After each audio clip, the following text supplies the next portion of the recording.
What's up, everybody? Welcome to the 499th episode of Pete's Basement. Cheers. Wow. It has been 11 great years. And fitting that it's you and me for the penultimate. Not that we're ending at 500, but nevertheless, this is pretty big. And we got a great show for you tonight. We're going to talk about Aftershocks Hot Lunch Special, Boom Studios Black Badge, Dark Horse's Predator Hunters 2, the Sandman universe from DC, Image's Hey Kids comics, and Marvel finally brings us the Fantastic Four. Plus, we're going to talk about Infinity Wars because we promised it last week and I was too drunk to remember to talk about it. So, I got my He-Man mug, courtesy of Lee's Art, and I've got my Glenlivet 15 year, right for the occasion, and we're just gonna do that. Oh yeah. Thanks, Lee's. Good to the last drop. And while I'm waiting for this decanter to finish dripping, you guys watch the credits, pour your drinks, and we'll see you in a few minutes.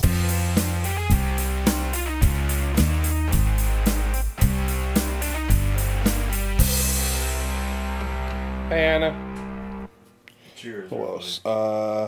We have not seen Mission Impossible Fallout. And That came out already? in the movies, yeah. I didn't know that. Supposedly it's great. And just a pinch of water. I Open it up. fucked with Liz, but I'm sure she did not expect you to fill that with whiskey.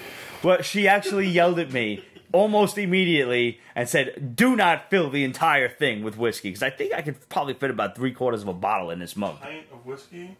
That's gotta kill you. Pint of whiskey?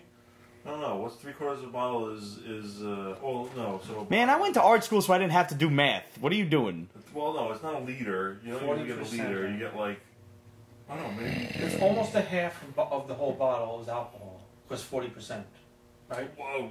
Yeah. Anyway, you would die. That's, yeah, it's, I mean, the thing, He-Man would not be happy.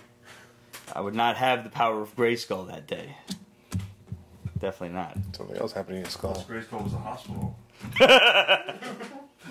You know, they never had an Eternian hospital. Like, Good it just question. never happened. What happened when people got sick in Eternia? Yeah, really. Didn't anybody ever get sick? Yeah. I mean, people were recovering. You know, people had to be turned back from stone a couple of times. But it's always like in Man at Arms' lab. He can't be expected to handle the entire, you know, all the peoples of Eternos. I know, imagine what the waiting time was like at Seriously. Waiting room. Yeah, it's ridiculous. Oh, thank you. Relic Lord says magic, healing. I agree. Red Lantern wants to know if we watch Cloak and Dagger. Yes, it is freaking awesome. I haven't seen this shit at all yet. I'm gonna watch it soon. I finally caught up on Lucifer, yo. Dude, Sean Campbell. Sean, what's up, buddy? Dude. Oh, man, there's a blast from the past. Seriously, good to see you. Proverbially speaking, of course, because we can't see you, but you can see us. I'm Anthony not creepy. Gerardo. Hiya, Pete and Ramon. Hey, guys. What's up, pal? What art school did you go to, speaking of Sean Campbell? Perfect casting. He should know that, as a matter of fact, but I guess... Here at SVA in New York City, and then it gets cut off because Facebook. Well, we went to Art and Design High School in New York City. That's where I met Roger. That's where we met Sean. And many of our other very good and close and dearest friends. Then I went to FIT, Fashion Institute of Technology, where I also ran into Sean for several years. Not too far from SVA. Not too far. No. Steve, Right across town. Steve's brother went to SVA. Steve Danino's brother. Nino's brother went. Our other former co-host. That's right. Yeah. Who we're gonna do our best to get the boys back together for episode 500. He needs to die on the phone. we just gotta call the death of Steve. So, 500th episode is next week. No. The 500. We're going on a little vacation for a while. The 500th episode is scheduled for September 15th. The time will be sometime in the early evening. I don't have the exact time, but it will be sent out. Don't worry. The questions for the 500th episode will be sent out this week. They're supposed to be out this week, but they're coming with next week's haul, so don't worry. I'm still kind of formulating them as I go. I got like 3 more to come up with, and I'm trying to, come up with them myself, so this way it's not all over the place, and I have a very controlled scenario. I still won't know your answers. You're going to send your answers to Ramon at Pete'sBasement.com. You're not sending it to all of us. So I'm not going to know anything. I'm just going to know Feud style. Family Feud style. So we're going to send you questions, and we're going to get your responses. And please answer normally, because the show's going to be stupid enough. Trust me. We don't need to try and figure out what you sons of bitches could have possibly answered, and there's 100 different one-person answers. Because our fans are normal. They're not. They've been with us for 11 years. They're definitely not normal. I think like regular Family Feud, they probably cut it off at the 6. There's the top 6, and then that's it. If it's the shit adds up, though. It does add up to 100, I think. 100 of the top 6. We'll normalize it to the top 6. If you fucker, I mean, we can't get every goddamn possible answer that you guys had. It's gonna be a lot of drinking if we do. I mean, hey.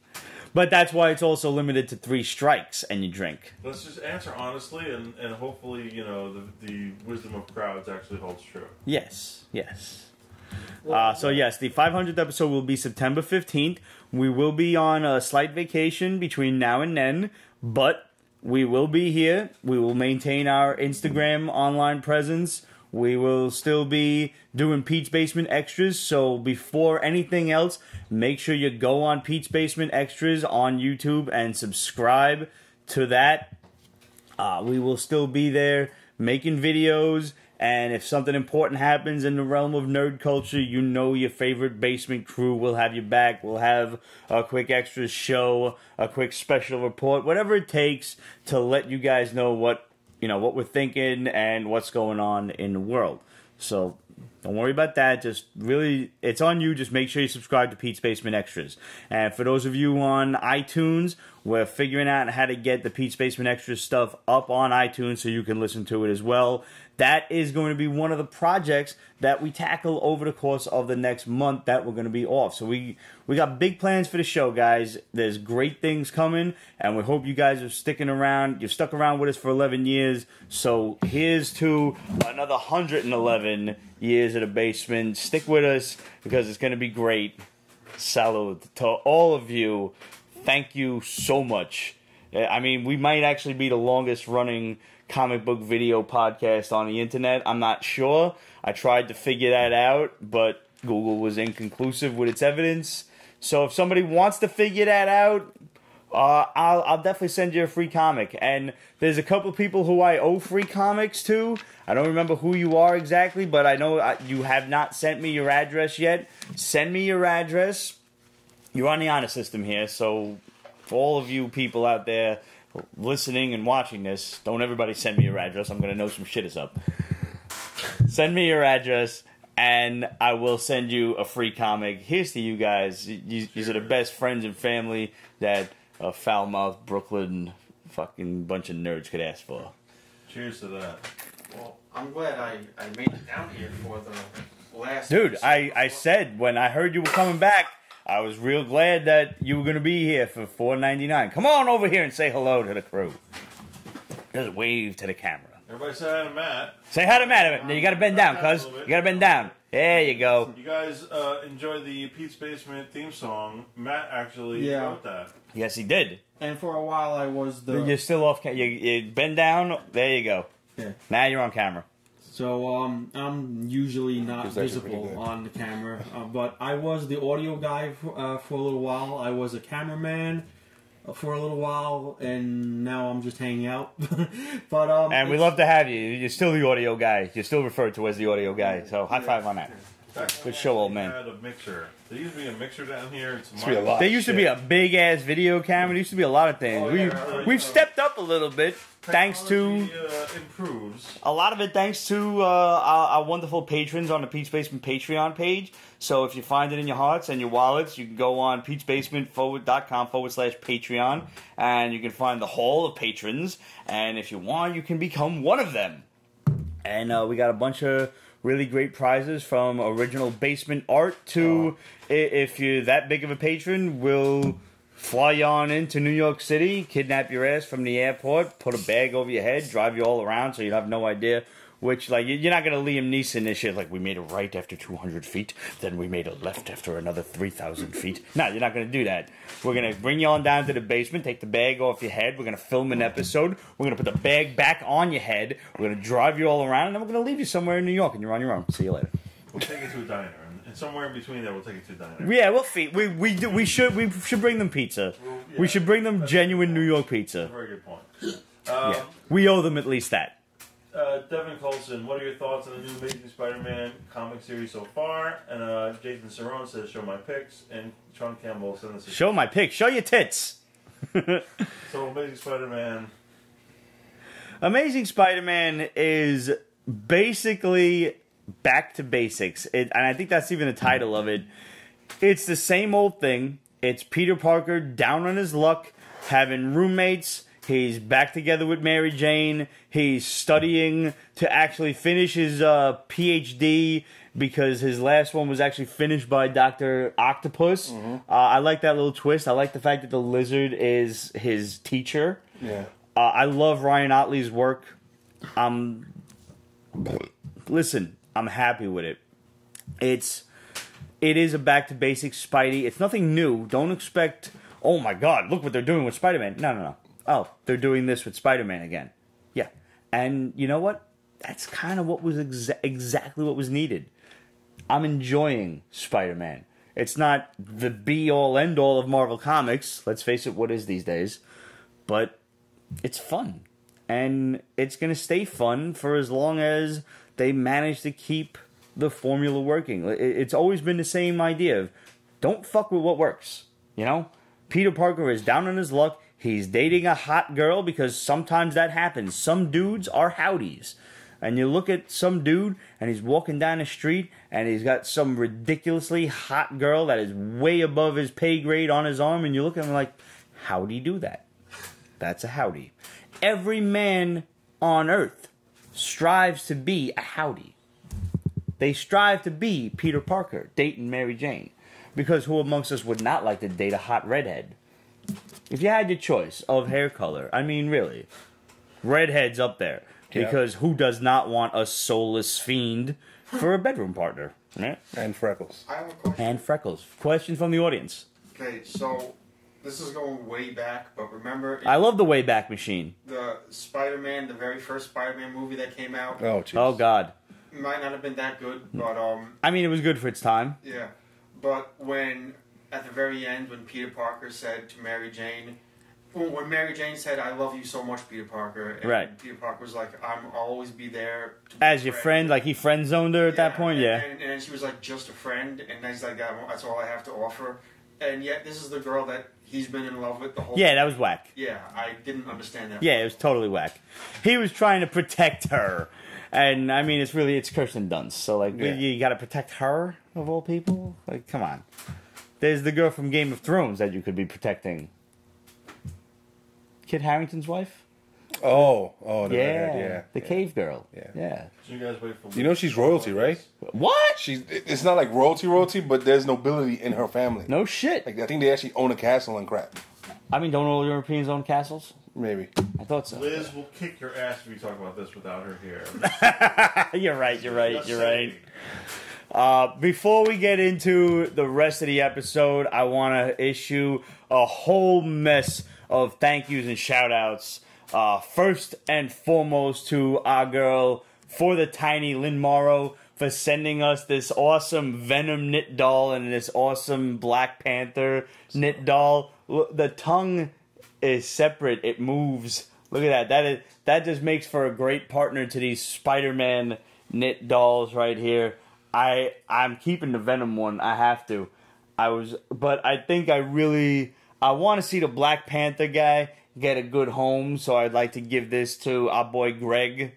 Seen that movie like He's seen it like a dozen times by now. easily. And the theaters alone. Greg, if you're watching this is yours, homie. I try to get you on the show tonight without spoiling what the surprise was. But Greg was stuck at work, unfortunately, on an overnight gig. But hey, buddy, you got a present waiting for you at the basement, courtesy of our homegirl For the Tiny. And she has done all of these great knit dolls from Deadpool and Iron Man, We got Deathstroke and Wild Dog over here, and I've got Snake Eyes and Storm Shadow upstairs.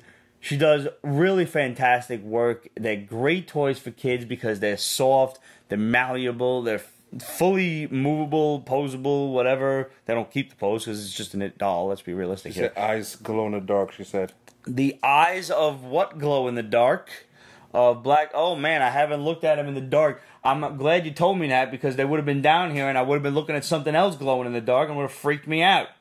Like it did with the Iron Man chest plate. The Iron Man arc reactor glows in the dark, and I didn't know that the first time. And I came down here, and I'm like, oh, the ghost is here. Never mind, I'll go back upstairs. So, Love awesome. that detail there. Lynn has an entire Instagram of stuff that she does. And if you see something you like, all you got to do is ask her, Black and Panther. she'll give you a quick price. And tell her the Basement Boys sent you. She'll take care of you, and she'll get your new doll sent off to you right away. If you want something new, something custom, just tell her, give her a little bit, and I have the utmost of faith that she'll figure out how to do it. She's awesome like that. She is. Eventually, I'm going to get a Pete's Basement knit doll of me, just because I think I need one. That would be a little freaky. Yeah.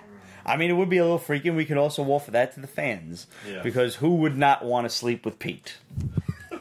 Oh, jeez. We can get a Ramon one, too. It's a lot of yarn. I don't know. It's a little... People will be like, burning Pete that Voodoo shit. Doll, absolute Your says. feet will be I'm- scratchy. Voodoo doll? Listen, if you make a Pete Voodoo doll, just... you. yeah. Nicely done. Send me photos, at least. So at least if I have an agonizing itch in my balls, I know why. Right, it's good to have a reason behind those. Right. I don't care if you do it, just let me know you're doing it. Right. As in New York, what is the key to anytime you got beef? Say it to my face. Yep. Send me a photo of needles in the Pete's Basement doll. That's all I ask.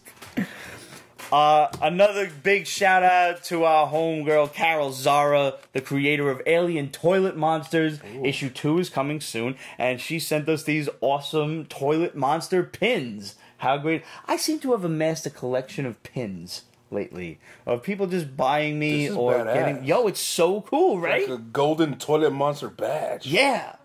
Like, you definitely need to get a hold of this, and I'm sure they're for sale on alientoiletmonsters.com. I don't know because I just got them in the mail today, but Carol sent us a message that said, Pete, the toilets are coming, signed Carol Zara, and I'm keeping this, Carol, so when you're uber famous, I can sell it for a few million.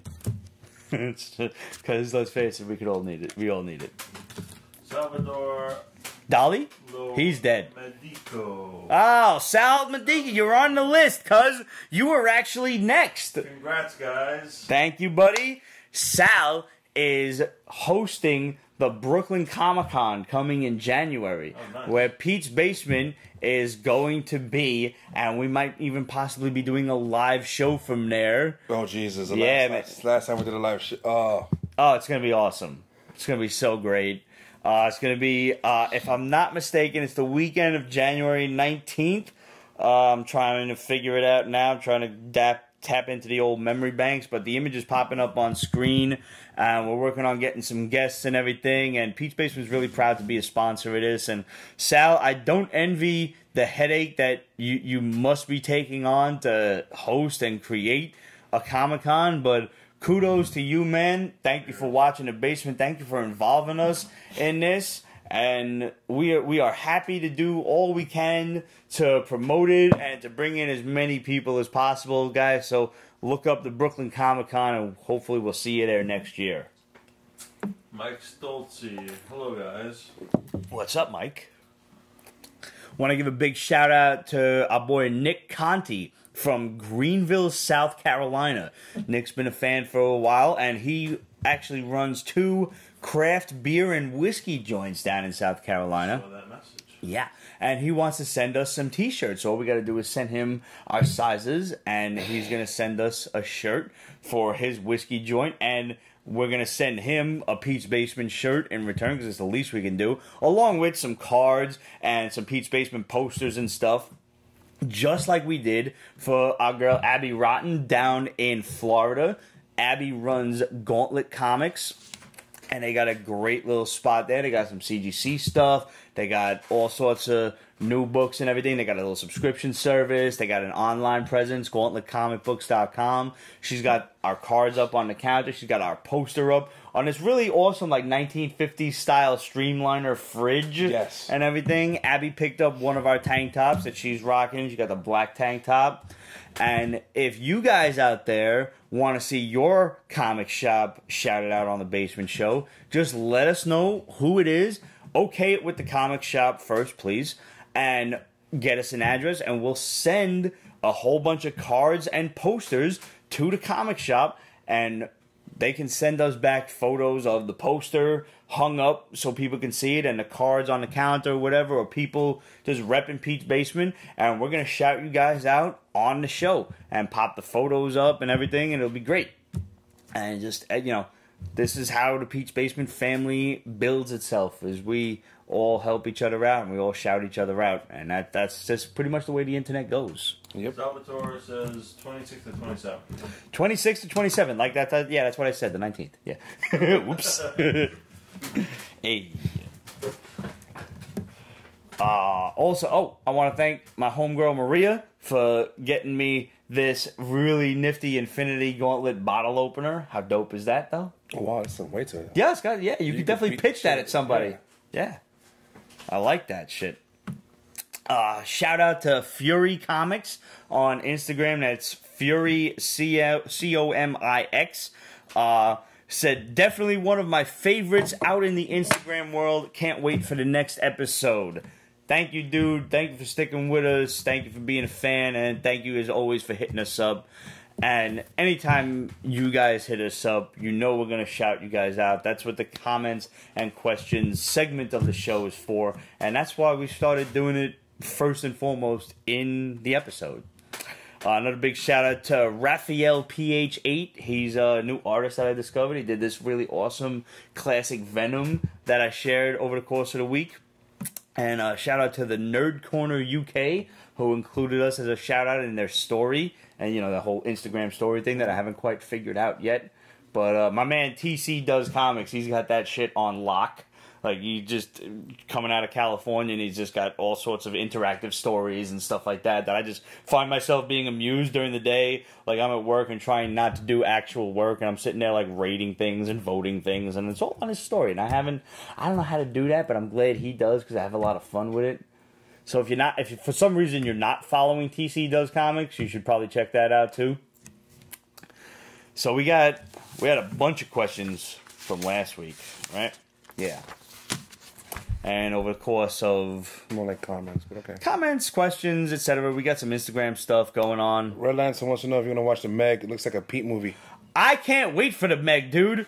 I was on this shit when it was a Kickstarter. What was the deal with that? I just saw it. I didn't realize it was a Kickstarter. The Meg managed to get Jason Statham, and yeah, it's just... It's a Kickstarter? Yeah, it was a Kickstarter. It's a big-ass shark movie. Wow.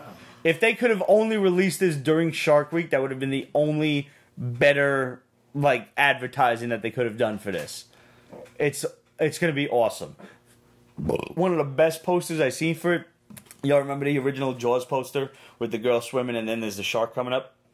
So the next one for the Meg has the girl swimming, the shark coming up, but you see the whole shark and then you just see the Meg's jaws on the bottom.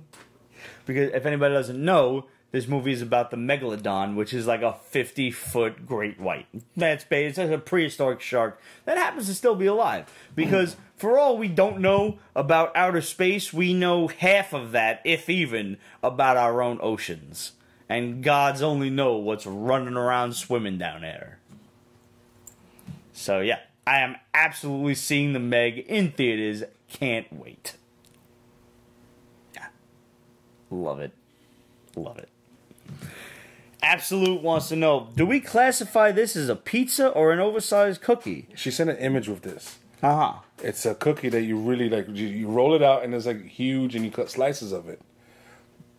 I say it's a cookie.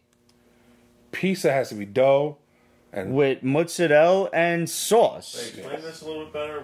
it's a big massive. It seems like it's a big ass cookie Okay. that you can't possibly lift up on your own. I'm just extrapolating because I don't know. Big I cookie. didn't see the picture. with like white frosting on it and sprinkles to make it look more like a pizza, I guess. Pizza-ish. Wait, there's a sauce? No. There's no sauce, Cheese? No. No, okay. and it's cookie dough. It's not the same as pizza dough. bullshit. Totally different. No. That's cookies. I'm sorry. It's cookie. And I don't believe in this whole dessert pizza. I love dessert pizza. I've had Nutella pizza. It's fucking wonderful. But is it pizza or is it just, oh, it's pizza? How cute. No, it's Nutella pizza. If it's dough, that's like bread-ish dough. Pizza If it's pizza dough that's decorated, etc., with, Nutella and frosting and whatever, that's Right. pizza. If you throw some fucking like buttercream on top of a pizza dough, it's still pizza. Right. gross. That's Meant to be dessert good. pizza. But Dessert it pizza, doesn't. But it still qualifies as pizza. But if you're cutting a cookie up to look like a pizza, it's still a cookie, no matter what way it's a cookie, no matter what way you slice it. Did we come to like a revelation just now that pizza requires pizza dough? I think that should go without saying. Whoa, whoa, whoa. What if you do like pizza bagels? Ooh, what if you do pizza bagels? But Or maybe in school they used to give us on like Your on, hard and on fresh Italian bread. bread. Yeah. maybe pizza requires sauce and mozzarella because there's also English muffin pizzas. Right. I think pizza What are we requires sauce and saying mozzarella. Well, what are we saying here is that Dessert pizza is just a courtesy. the only thing that we haven't quite classified as pizza is like it's a sweet kind of cookie-ish dough or something like that. I think cake that is not, cake is cake. cake is Cookies are cake. cookies. Cookies are cookie, If you put sweet shit on pizza bread, it's pizza, but but it's a courtesy. it's right. Yeah. And if it's a cookie sliced up like a pizza, it's still a cookie. Calling dessert pizza is nothing but a courtesy. That's it. you fucked up some pizza dough. Is what you're trying to say. We're having a pizza conclave. Yeah. Right. Or, We're trying to get some or we could truth just We're gonna take this to a Pete's Basement Extra, and we're gonna have a whole bunch of different pizza kinds of things Pizza- around, and we're gonna happily eat the shit out of them. Right. And somewhere in between there, we're gonna try to decipher whether it's pizza How or has that not happened in 11 I don't know. How has that not happened? or just say it's dessert pizza. But As again, that's term in of itself. it's a courtesy. Yeah, but if you're gonna say some kind of cookie shit is pizza, No, we're not calling it Then pizza. cake We're calling is it pizza. dessert. Right, It's because like but bread no, is you sliced can't do shit that with because stuff you on don't top. stack pizza like it'd be like Chicago pizza. Thank you, Absolute. well, it's interesting. Did you expect this kind of a complicated fucking answer, Absolute? Like, Look, really? You asked the right people. You know, what is pizza? We're really? giving you a scientific breakdown now. Right. What is pizza? Kevin Hellions wants to know, is a man messed up for being honest? Honest Pete's Comics here. Welcome to the show. I like it. We could have called it that, but we wound up calling it Pete's Basement, where Steve broke the light that time. Did anyone mention Chud? No, I forgot about Chud. Good call. Chud was a horror movie that took place in New York City under the street. There were monsters running around in the sewers. You ever see Chud? Bits and pieces. Yeah, Chud was good. I forgot what it stands for. If anybody out there, whoever the first one is on the Periscopies that can tell us what Chud stands for, you'll get a free comic out of the deal. Regarding Hardwick, the company that investigated, quotes, the accusations is owned by his wife's family. Well, there you go. That's why everything turned out well, didn't it? Speaking of that, somebody asked us, I forget who, what do we think about the James Gunn trying to possibly get back with, I think it was Absolute. was it? I think it was Absolute asked, what do you think about James Gunn? Yeah. Honestly, it doesn't really make that big of a difference to me. I'm not going to boycott Guardians one way or the other. I don't give a fuck. Make a good movie, and I don't care who the hell's directing it. I still stand by my decision that if they fire him and they stay with it, that, yeah, he said a bunch of fucked up shit and he shouldn't really work for Disney. But, again, he's a good director. Should he be blackballed from Hollywood completely? No. If Disney wants to forgive and forget, I would be surprised. But I'm like, all right, whatever. That's your decision, and I don't give a shit. Okay. Because I'm not the one producing the movie. A couple of things. Yeah. If you just based on what you said, if you Talk louder. knew 100% that Adolf Hitler directed the next Guardians of the Galaxy, would you boycott it? There's a big difference between James Gunn and Adolf Hitler. You just said you don't care who directs it. All right. I wouldn't. And the question You want to be that way about it. I just see it. I don't give a rat's see ass. it if Hitler directed it. Anybody except Trank.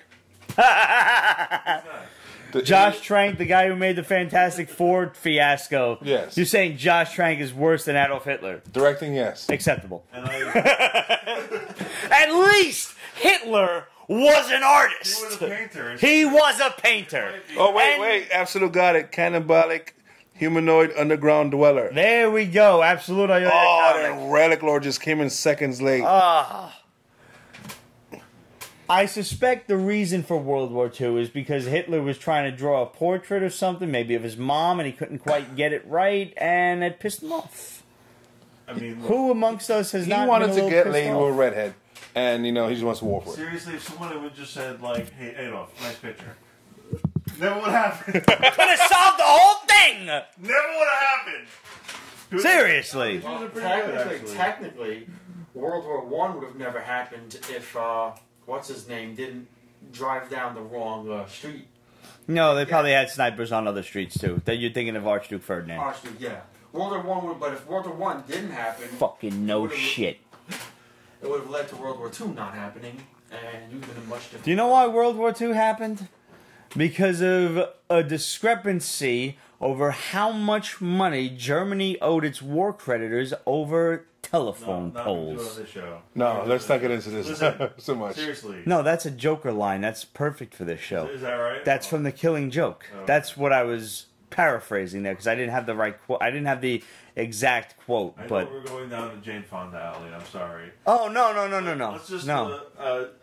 Sean Campbell says Fantastic Four movie was garbage. 3 exclamation points. All of them were. And the other thing I wanted to say was, yeah, I would be very surprised if they let James Gunn direct another movie I really would. in Disney. I know they want him back, but again, given what he said, and forget the racism because Disney's had its fair share of racism in the past. Whoa. When you make jokes about diddling little kids, and you're working for a company that caters to little kids, no matter what way you slice it, they cater to little kids. Maybe you can't work for them no more. I'm not saying that the guy hasn't reformed. I'm not saying that, and reform maybe even is a bad word. He's grown a lot since 10 years ago, working for Troma, trying to make tweets that incite people. You worked for Troma? Yes, he did. Yeah. Which explains a lot, Which right? explains a lot. Really? Yeah. I didn't even know this. Yeah. That's when he was tweeting the shit. That's He did when. not take anything he tweeted for Troma Right. seriously. So I'm not saying that he's part of fucking Pizzagate, that he's actually diddling little boys on the side or anything. So no, he should not be blackballed from Hollywood or anything. And he needs to work again. He's a great director. I enjoyed Guardians and Guardians 2 immensely. I don't care if you didn't like it. Whatever, that's your opinion. You hired the guy. You know he worked for Troma. You That's probably your did. problem. And he should have deleted his whole Twitter account before this all happened. And he apologized for it once before, but as with the internet, every story is always new. It came to light again. Nobody knew that he ever apologized for it, myself included. Okay, it happened, and again, I still stand by it. Maybe you can't work for Disney now that it's all hit the light. Romeo and Juliet. But again, he should still find work in Hollywood. And if Disney finds it in their heart and wallets, key, to forgive him, so be it. This is the What old, it, this is All the right. old George Carlin thing. If he diddled children, he should be put in jail. You absolutely. made a joke about it. It was probably a bad joke, but if you apologize, you said, "I'm sorry," that should be enough. Like, there's a difference between doing the thing and saying the thing, and that's like I we all agree. have to come to that sort of agreement. If Disney forgives him, I'm not going to eat my words. I'll still stand by it, but because Disney's going to forgive him not because they feel bad or it's in their best. It's because people are wanting James Gunn back and they think it's going to hurt the monetary value of Guardians 3. That's the only reason Disney would bring him back. Nobody actually gives a shit about the moral value. the money about it. Right. You're absolutely right. If they think it's going to hurt the bottom line, Right. they'll bring him back. You're absolutely right. If I have my If moments. fans say, we won't see this unless James Gunn directs it. James Gunn will direct it. Right. They're 100% right about that. And either way, I got news for you. I don't give a fuck. As long as he didn't actually diddle little kids, I'm still going to see the movie whether he directs it or whether somebody else does. What do you got for us? Absolute sense. So Dave Bautista and Bobcat Goldthwait won out of Disney. So you blamed him. Bobcat Goldthwait? Yeah, he mentioned Where it. the fuck is he? I don't know. He was. Who the fuck is he still working? He was in the news. We just lost the Periscope. All right, bring it back up. Yeah, Bobcat Goldthwait is in Disney movie? Yeah. I mean, it's not surprising. Disney owns fucking half the universe at this point. Yep. Hopefully they get Sony next. We got it back up? We are live. All right. Sorry about that, Periscope. We lost your feed for a second there. Roger broke it. Yep. Maximus the Mad. Just so you know, they show Rogue put on an inhibitor collar and mentioned several times in Mr. and Mrs. X that it gives her migraines. I definitely glossed over that part when we reviewed it. I just didn't care. That was a stupid wedding. This is what happens when you read multiple number ones within a day or so to try to do a review video. I completely fucking forgot that. Thank you, Maximus, for pointing that out and reminding me that that was the reason that she was able to touch Gambit and, have fun on her wedding night and whatnot. But yeah, hey, sex cures migraines, Rogue, so suck it up. Literally. Greg, I wish I was there. Vegetable Soup said, love Pete's Basement. In terms of, from Kyle Jeffries, the three men. Oh, okay. We got you didn't bold that. I was confused. His name? Yeah, Not bad. That's all right. Vegetable Tube said, love Pete's Basement. Thank you, Vegetable. We love you too, sir. Kyle Jeffries said, the three men with the three-headed dog are the judges of the underworld. And that's going back to Submerged that we reviewed about 2 weeks ago. You were not here, but you read that book, though. How great was that? It was right. I loved it. I love any mythology thing. Like, you have my immediate attention. Have you been reading Britannia? Not yet. I'm sorry. Have you suggested Britannia? Yes, I have. Have you? Yes. I don't know. But it's Valiant, and he's allergic to Valiant. I apparently am. Thank you, Kyle. But who are the judges? Is what I want to know. Like that, are they specific people? Do they have a place in mythology? Like, is there a story that I'm glossing over? That's who I want to know. Like I want to know as much and as more as possible. Hey Pete, the new Halloween movies, Michael and Jamie are not related in this universe. Only the first movie is canon, to let you know. Thank you. Michael and Jamie, the Halloween movies are not related to the universe. Michael and Jamie are still related, they're brother and sister. The Halloween movies are not related to the first. It's only the first one. I mistakenly thought that it was part 1 and 2 that were related to the new Halloween movie coming out. It's the first one, and that's it. That's coming out. So it's the first one, and he's been in a psychiatric prison ever since. Sucks for those guards. I can't wait for this movie. I'm really looking forward to it. Right. I don't know if I'm going to see it in theaters, but I am looking forward to it. Centauri Stir Fry. I like that. Right. In terms of James Gunn, look, you say one racist joke, fine. But you can say a racist joke every day for years, probably a racist. Dude deleted a ton of jokes. No thanks, man. And, dude, nice master of whiskey mug. Nice. The master of whiskey mug. I think we have an official nickname for this. Thanks, Liz. I am thoroughly enjoying it. Thanks, Liz. Tomb of Comics. Nice time. Nice time. Thank you, sir. We're glad you had fun. Abby Williams. Another amazing show. Thanks for the love, guys. That was our girl, Abby Rotten. I had no idea what your last name was. We just called you Abby Rotten because that was your Instagram handle. And, guys, make sure you go and follow Abby at Gauntlet Comics. They have their own Instagram page, and go and check that out. Tell them the basement sent you. That's an awesome little spot. What else we got here? Oh, yeah. Alright. So I guess the biggest news coming out this week is Fantastic Four #1. Yes. And you know what? What? They didn't even get back together yet. No. Is that typical Marvel? Or is that typical Dan Slott? I'm not sure which. I think it's... Typical Marvel. It would have been a little bit too cheesy, I think. I like the way they did it. You think so? Yeah. Okay. You know what bothered me?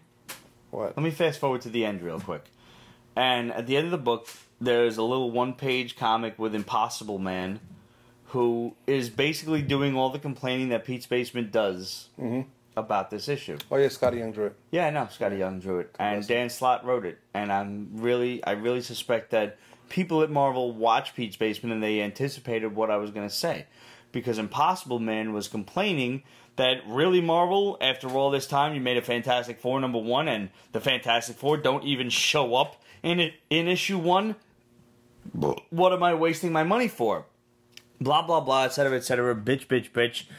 And all of a sudden, some little guy comes in and he's like, telegram for Mr. Impossible.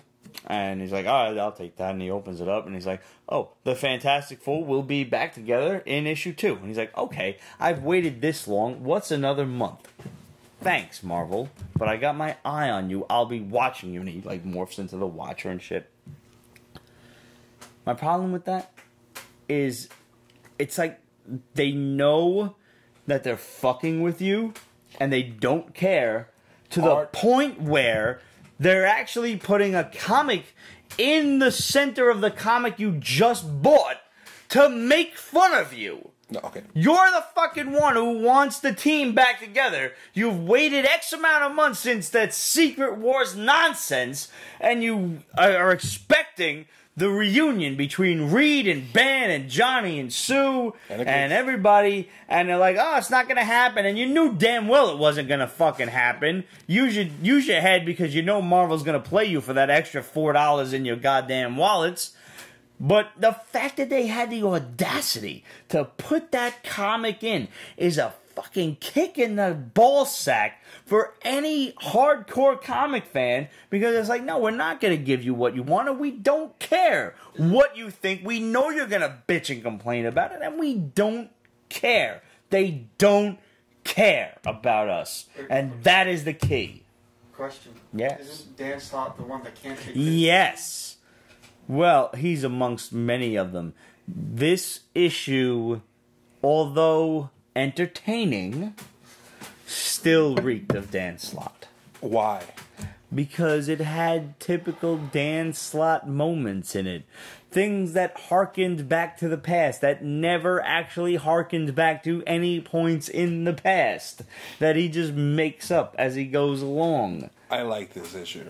I know it didn't bother me that it didn't show up, because they've been gone for like forever. They've been gone for a year. And then to just have them show up, boom, that'd be kind of cheesy.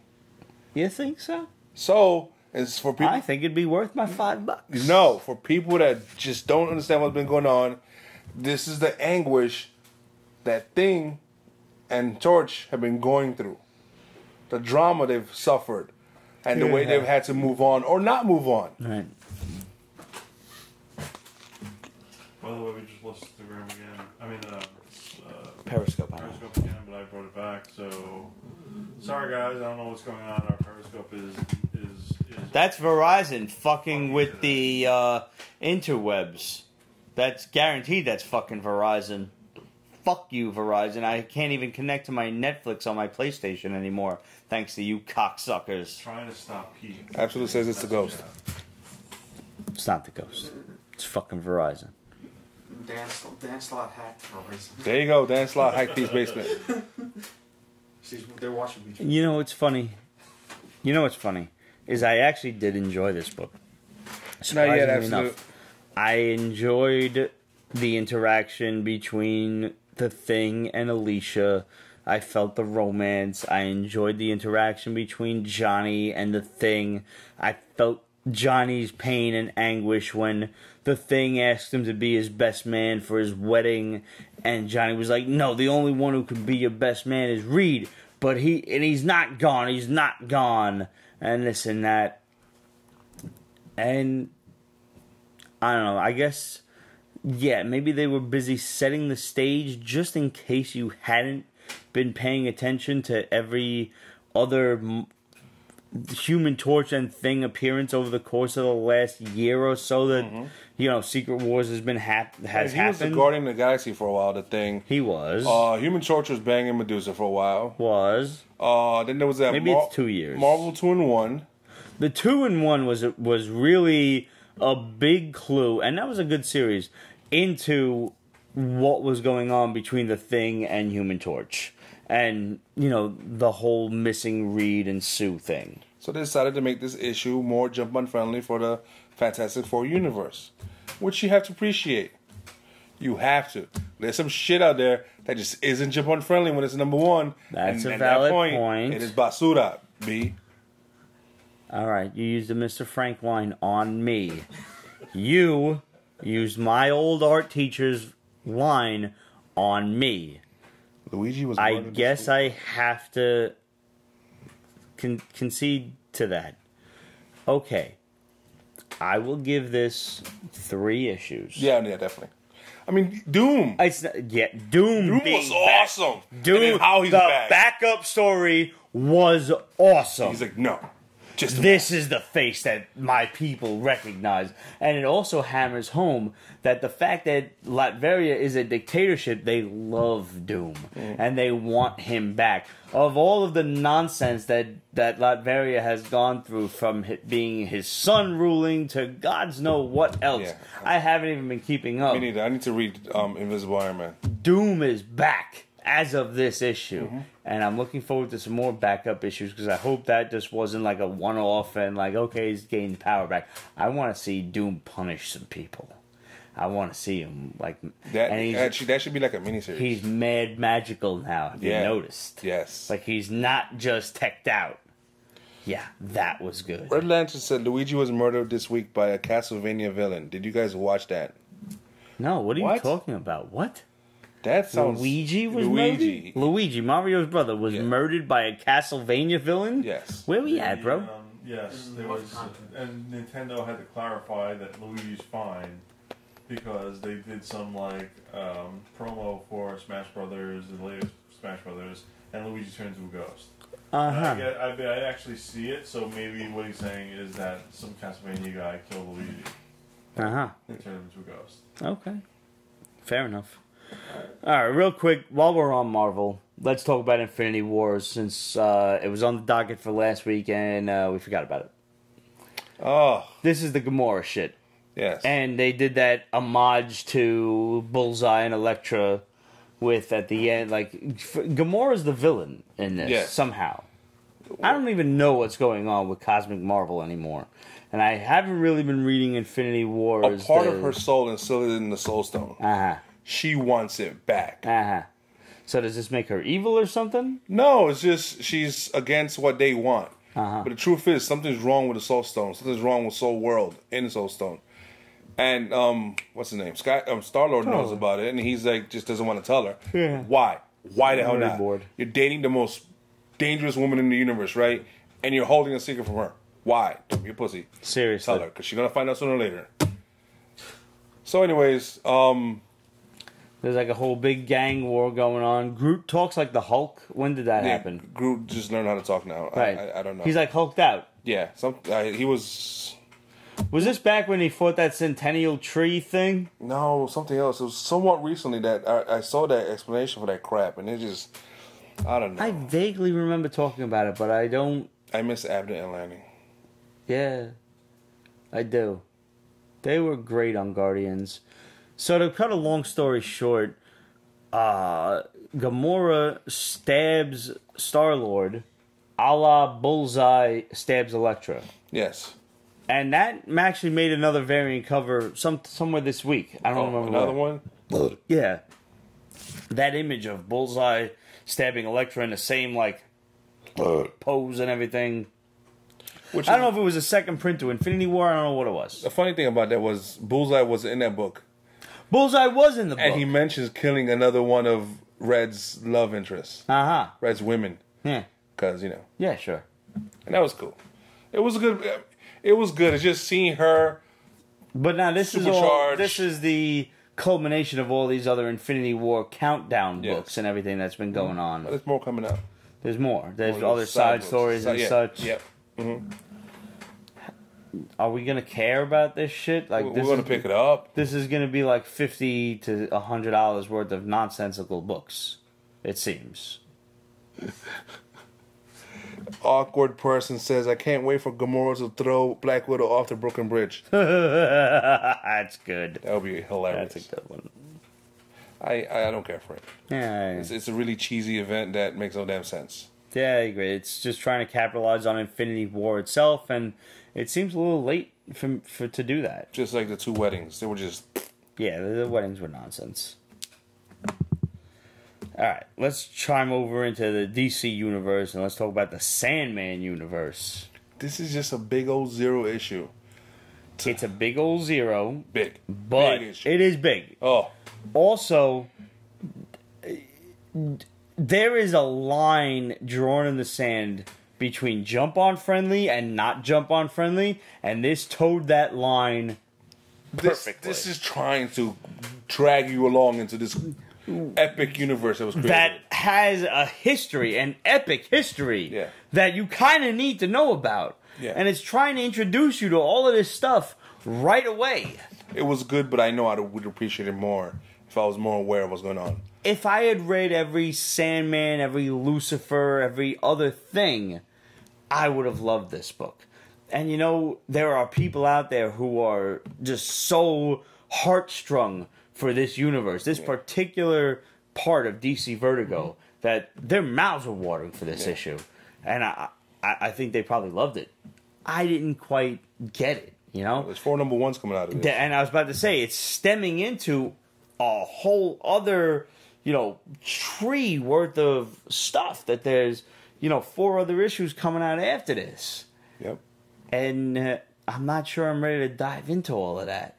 Well, they're not so It's back to back, so they're spreading it out. Yeah, but how much, like, because they managed to introduce you mildly to other aspects that try to interest you, like, oh, this is happening, but there's a raven flying around looking for Sandman because something is wrong with Dreamworld. Dreamworld has a crack in it in the dome, and you know, not to give any credence to the Flat Earth Society or living under a dome or anything like that, but Dreamworld is living under a dome, and there's a crack in it, and they're trying to find the Sandman, and the Raven goes out and he encounters different aspects of the world. Like, there's other people in the world, and these are the other 4 issues that are going to be coming out. Whether it's Lucifer, whether it's I don't know. I forget the rest. The image is coming up right now, showing that it was in the back of the book. But yeah, I you know we're gonna get it. had a hard time keeping track of it, and it was long, and I just don't.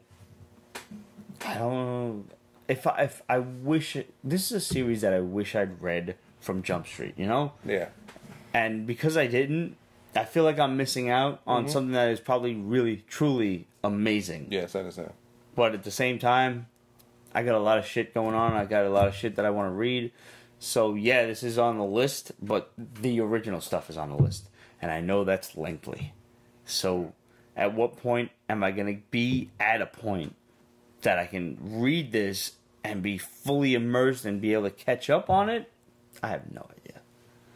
This is for the truly die-hard Sandman Neil Gaiman fans. And that's that. And it's good that this is being produced for them.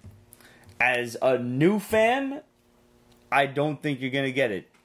If you have never read Neil Gaiman's Sandman or any of its subsidiaries before, I think you're going to be as lost as we were. If you're not, let us know. If we're wrong, if you're a new fan and you pick this shit up and you're like, yo, this is dope, this is amazing, has it inspired you to go back and read all 100 volumes of Sandman and Lucifer and everything else?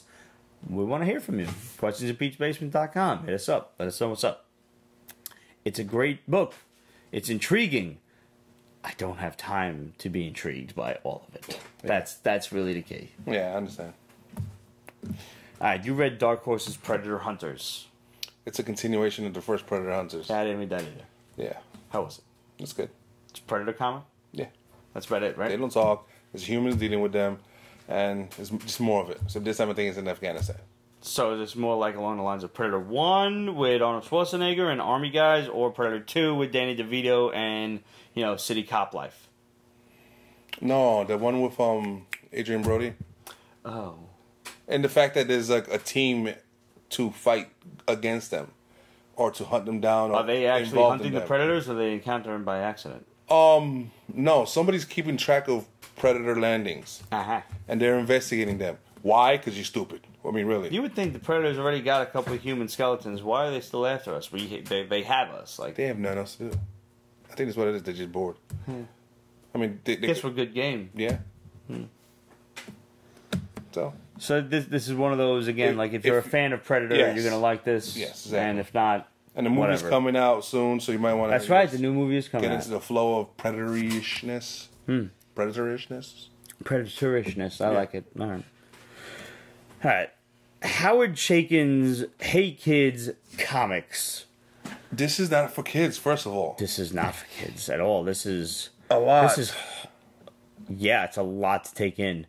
This is a fictionalized retelling of the drama that went on in 1940s to 1960s comic book industry, with each character being portrayed by someone else. Like they're making up characters, but you can very clearly see Jack Kirby make an appearance. At the end of the comic, you see Stan Lee make an appearance, and they're jumping timelines from, Broadway plays being made to people not being able to work in the industry in the early 50s to now it's the 2000s, and now there's a movie being made, and this guy stole my whole creative ideas, and he put it all under him. And this is the drama that is encompassed by the Stan Lee Jack Kirby dilemma. And Stan Lee did a whole bunch of shady business practices, and he got his name at the forefront of the creation of the X-Men and Spider-Man and everything else. And where was Jack Kirby? Where was Steve Ditko? Etc., etc. This book tries its best to detail that. as well as also the struggles that writers and creators face due to changing tastes and how they're treated poorly by the industry as a whole.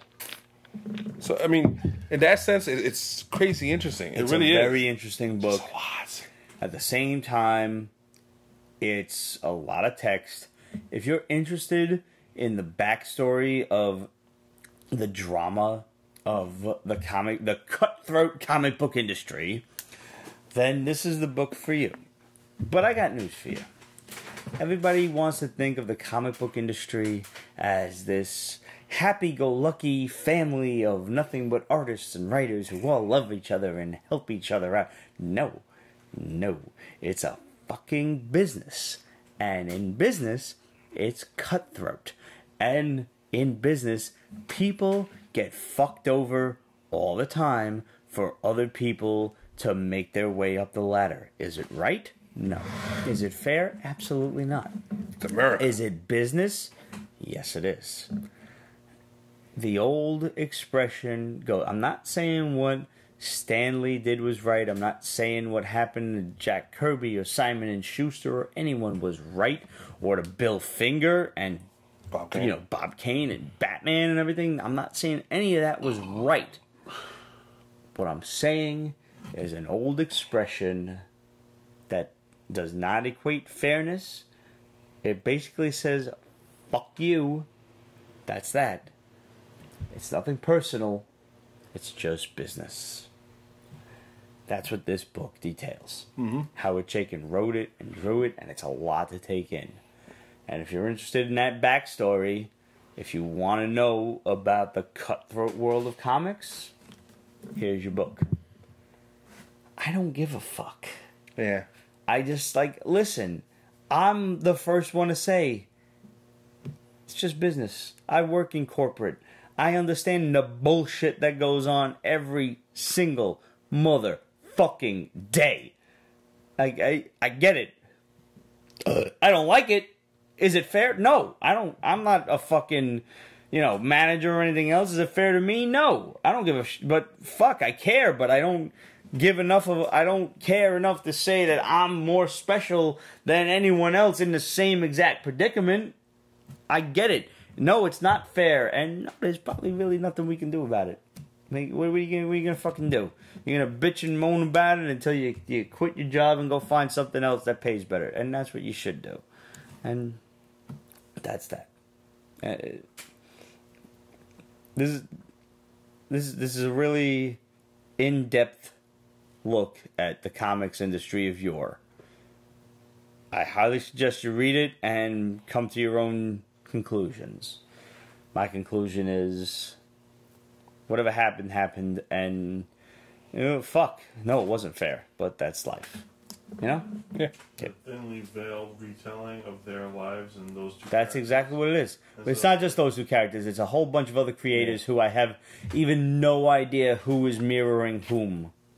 There are so many guys from the Silver and Golden Age that are being represented in this book that I couldn't even place identities. There are more educated people that know more about the Silver and Golden Age of comics and the goings-on, like our man Arlen Schumer, who has written book after book about this. That's right. He probably loves this book. That's a good question. Yeah, what would he think? Yeah, I would love to know what he thought about this. Right. It's, but it is a thinly veiled retelling of what all of those people had to go through and what they may still be going through. Did they talk about EC and Man Not yet. and all that? Not yet, but it's only the first issue. Yeah. Give it time. That's But they- good. There's a bunch. Well, I mean, that's the thing. Like, there are books about that stuff. Yeah. So that's kind of like, I forgot the name of the book, but I read one about EC and the birth of Mad and all that. It will come to me like in an hour, and I'll. Yeah, guaranteed. It was very good. It was a very good book. I highly recommend it.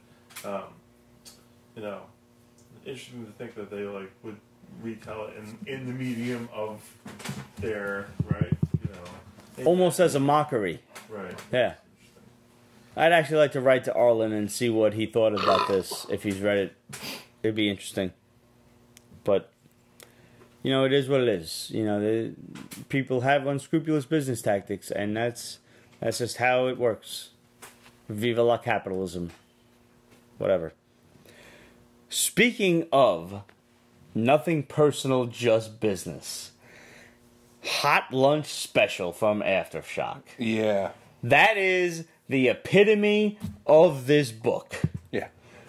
You are given an open window into the cutthroat world of food production. From you end with the sandwich, the prepackaged sandwich in your deli grocer that you pick up and buy for lunch. What happens beyond that, from the trucking company that brings it to the Key Food or whatever, to the ShopRite, to the slaughterhouse that produces the initial servings of meat, to the company that packages it up with the lettuce and tomato and mustard and bread, and all of that going and coming together, how it started with the mafia and how it's being run today with, guys calling each other up like, listen, the shipment's gonna be late, our truck was hijacked, they robbed our driver, and the guy's like, no, listen, bro, I'm the one who robbed your truck because you started expanding your business out of state, and we had an agreement that I was gonna ship all of your product, and he's like, we agreed that you were gonna ship it in state. Out of state has nothing to do with you. And he's like, well, I just figured you'd want to extend the courtesy. Which is awesome, because the history of truckers and the taxes they use. Yo, this is some serious shit. This is written by our man Elliot Rahal of Paybacks fame. Oh, all right. Yeah. He and Donnie Cates wrote Paybacks, and if you're definitely familiar with Donnie Cates by now, especially if you've been watching the Pete's Basement Show, you know this is out of this world insane.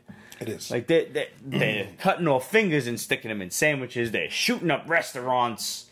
And- all because one person fucked over the other a little bit about business. And obviously, afterwards, you see it coming. Yeah. But I didn't see it coming. No. Not the ending. Not the last panel. No. It's like, really? Okay. Really? I had a moment. And the guy even says, like, you know, they're yelling at each other on the phone. He's like, well, listen, maybe I might have overreacted a bit by having your shipment robbed and everything. He's like, God damn right you overreacted. And he's like, listen, I'm sorry. You know, we'll work it out. We'll talk it over on the phone. And he's like, you know, hangs up the phone. He's like, calls up another guy. He's like, yeah, send them a message. Click. Something personal. It's just business. Wow. I had no idea Elliot Rahal wrote this, first of all, when I started reading it. And I'm reading it and I'm like, wow, this is fucked up and this is touched in the head shit. And then I got to the last page and you see, like, Aftershock always gives you, like, the creators page. Yeah. And there's, like, the author, colorist, etc., you know, penciler, inker, etc. Paragraph for each. And I'm like, oh, it's Elliot Rahal. That makes so much sense. He's a twisted son of a bitch. Yeah. Yeah. Wow. Definitely in for issue 2. Mm-hmm. Gotta see what's going on here. It's also Aftershock. Aftershock. I mean, they're on point. Yeah. But I mean, it's the funny thing is it's the sandwich industry. Who the hell cares? Who would have thought that it's the sandwich industry has this much drama going on behind the scenes? In the boondocks for us, it's like Wisconsin or fucking something. Minnesota, Wisconsin, don't whatever. care. These are square states on the other side of the Mississippi that we don't care about. Just keep the cheese coming and we don't care. Yeah.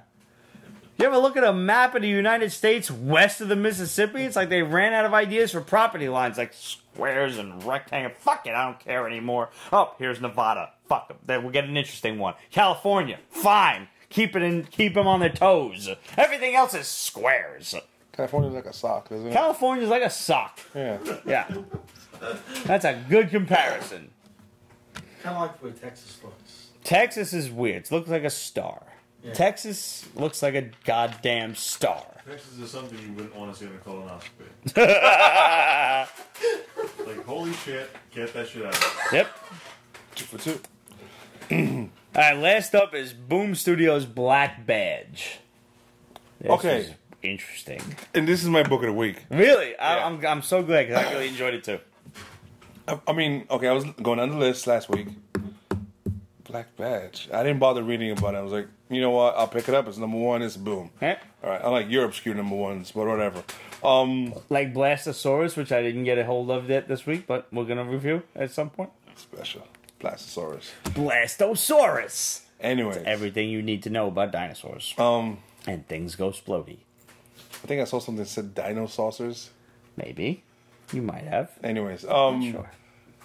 And this is like Boy Scouts meets SEAL Team 6. Yeah, that's a good description. It's like, what the hell?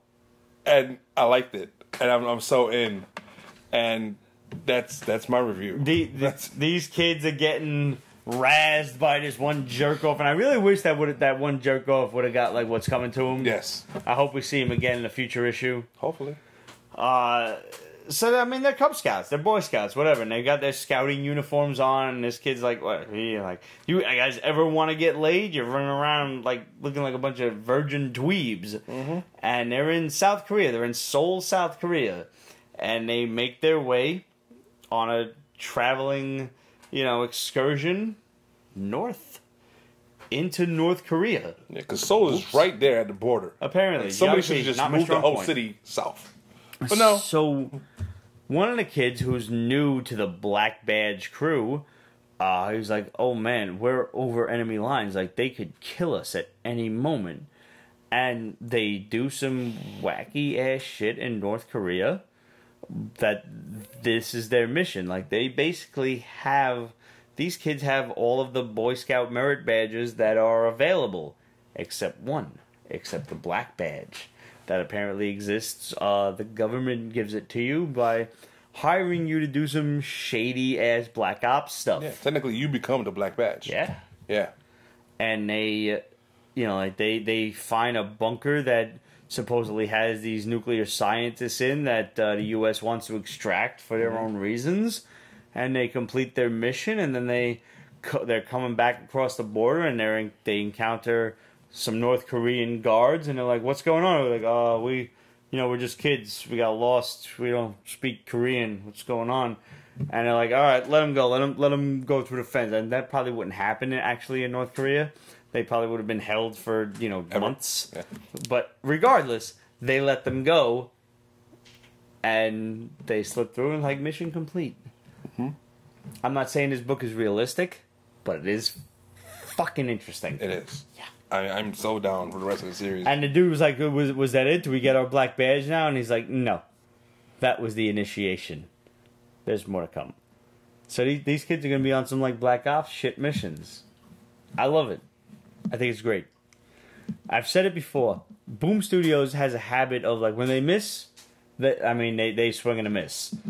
But like, whoop, if you aim for a fastball, you got a curveball. But when they hit it, man, they hit it out of the park. This is a good one. I enjoyed this immensely. So we have a whole mess of bombs from the Shadow to talk about. Yes, Relic Lord, sorry. Black Badge did make me think about Winona Earp, which you don't even... I still haven't watched that shit. Oh, you would love it. Winona Earp's sister and one of the police, one of the deputies are in a lesbian relationship. Nah. Oh my god, they're both so cute. One's Waverly, and then the other one's Officer Hot, Haught. Huh. So they're dubbed Way Hot, and like the internet Way loves Hot. them. And they're two fine ass females, so it's just bananas. And Alright, you're so not watching. I'll get on it. Yeah. I won't get on it because they're lesbians, but they won't let me on it. But I mean, I'll get on Wow. it. You like that, right? That Yeah, that wasn't bad. That's bad. So, the Shadow dropped a whole bunch of information on us this past week. Just talking about Venom and a whole bunch of stuff for Foxville and everything. PG-13 Venom. Yeah, Venom is officially PG-13. Yeah. This is happening. That's not a bomber. That's info that has happened this week. It is official. You want to talk about what's his name? Chris Pine? What about? About what's happening with Star Trek or how he's being lowballed? No, I don't even know about it. What's going on? Star Trek 4 is supposed to be this time travel movie where he runs into his father again in the past. Oh, okay. Who his father is Chris Hemsworth. Sure. And Paramount's being too cheap. Instead of giving him the agreed upon $8 million they agreed upon, they're trying to give him $5 million. And he's like, no, that's my minimum. $8 million is dirt cheap. And he's like, no, I don't want to be in it. And neither is Chris Hemsworth. Because Paramount's being too cheap. Well, Paramount probably realizes that the Star Trek movies haven't done really as well as they wanted them to. And I think if you've got fucking $5 million, it's probably as good as $8 million. So I think maybe the actors should stop being dickheads. Well, it's also like a business thing. You can't like sell yourself. Yeah, it is business. You can't sell yourself short because it sets a precedent. Yes. I get it. Yes. I get it. Especially once you already agreed to something. Well, are they under contract to give him $8 million? I don't know. They might be. So there you go. If they are, it's going to be fun. Ooh. I mean, it's... maybe we don't get a new Star Trek movie. I'll be right with it. I don't give a fuck. Yeah. I watched the new movies. They were visually interesting. Am I in love with them? No. Was I in love with the original Star Treks? No. I'm not a Trekkie by any stretch, so don't care. What about what's his name? Next Generation. Yeah, he's coming back. Oh, yeah, Patrick Stewart's coming Which back is- for a new Star Trek series. He's old. Yeah, but he still looks exactly the He same. does. What's the premise of the I have no idea what the premise is or what they're going to do. TV show? Because, I mean, Data can't come back because Data's older, too. He's an android. He's not supposed to age. So I don't know what they're going to do. It's going to be a TV show in their streaming crap. I saw that. But It'll be interesting to see where that goes. Tweeted something like, "What happened?" Yeah. It was like Yeah, so- it was taking my surprise. But Yeah, I don't know, man. I mean, do they own Hemsworth and what's his name? Chris Pine's likeness for that movie? Because they can just CG that shit as though they were never there. That's a lot of work. Less and less every day. Every day, yes, if they get good people. But we saw Superman Justice League with that horrible CG with the Mustache. Yeah. Anti-mustache. Yeah. I'm telling you, they could have given you the money and you would have done it right. But no, they Always told motherfucker shave the mustache, or let's film in a month when you know They you couldn't- don't need the mustache anymore. No, they couldn't do Sony that wouldn't either. let him do that because he was filming Mission Impossible. and he needed the stash. That's a scheduling conflict. That's not a CG. Yes, that's conflict. exactly. It's a scheduling conflict, and they wouldn't let him do it. So they went to the wouldn't all graphic guy, film hey, it. fix this. Would have cost Sony too much money, apparently, and Warner Brothers should have paid to have Sony's scheduling fixed so he could shave, so Henry Cavill could shave his mustache and look normal and not CG'd for the fucking Justice League movie. As But a that's besides CG the point. artist, I would have done a shitty job on that too, because like you're wasting my time with this shit when you could have just literally changed the fucking week of filming. Hey, it's DC. They're ass backwards. They suck. Most studios are ass backwards. So it's really looking good that Idris Elba will be the new James Bond, after all. I'm super glad about that. He's an awesome actor. He He's is. great. And He is. for anybody saying that James Bond can't be black, James Bond is a Time Lord. He can regenerate to however he wants. Yeah, I don't care about the black thing. I care about his age thing. How many Who Bond? cares? He's black. He looks like he's gonna look like he's 30 until he's 60. How many Bond movies can he pull off? About 3 or 4. Easily 3 or 4. Same as Daniel Craig. Move on to the next guy. Okay, That's it. all right. Hopefully to get that gunslinger freaking taste out of my mouth. Oh god. That movie was atrocious in 10 different ways.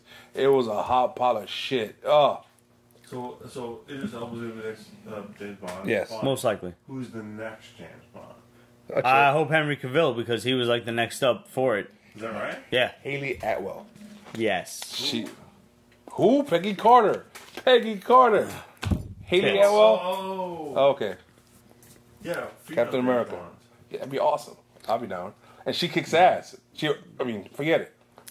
So we know Venom is going to be PG-13. This Basura, story baby. broke a while ago. It was supposed to be rated R, and now they're going to just push the limits of PG-13 to get it within the family-friendly universe because Sony is really headstrong about getting it included into the MCU. Sony, if you wanted Venom included into the MCU, you should never have made the stupid movie to begin with. Should've listened to Kevin Feige. You should have listened to Kevin Feige, and you should have saved it for when Spider-Man needed a villain along his same lines and power set. You rushed the movie for no good reason and to make $100 million. Meanwhile, you're blowing $100 million on a budget. This is one of your stupidest moves ever. Amy Pascal, are you watching the Pete's Basement Show? Because you're doing something stupid. No one is going to see this movie because it's not involved in the MCU. Hardcore comic fans are going to boycott the shit out of this, especially when they hear about the rest of the plans you have. Like, alright, Sony is splitting Silver Sable and Black Cat into 2 different solo films. No one gives a shit about either one. Stop what you're doing right now. Other new movies in development from Sony include Jackpot and Nightwatch. No one fucking cares. No one cared about when Dan Slott introduced Jackpot. No one cares about Nightwatch since the 90s. Stop it. They also added Kraven the Hunter and Morbius flicks. Now, the best thing you could possibly do for Kraven the Hunter is get our man Stefan Kapicic as Kraven the Hunter. I agree. However, that needs to be included in the MCU because Kraven the Hunter should go hunting for, let's say, Black Panther. Because that would be a great little twist of how to introduce him. I would. Let's just bring him in. Love the idea of Kraven. He does not need his own movie. There's no reason for it. How are you going to have a fucking villain have his own movie? How? Money. Morbius, how? What are you going to do? How? Pete. Who the fuck cares? How? It's not personal. It's business. Venom That's a good question. How do you have a villain have their own movie? is the Spider-Man in the Sony Spider-Verse. All right, here's the rumor that the Shadow has told us about.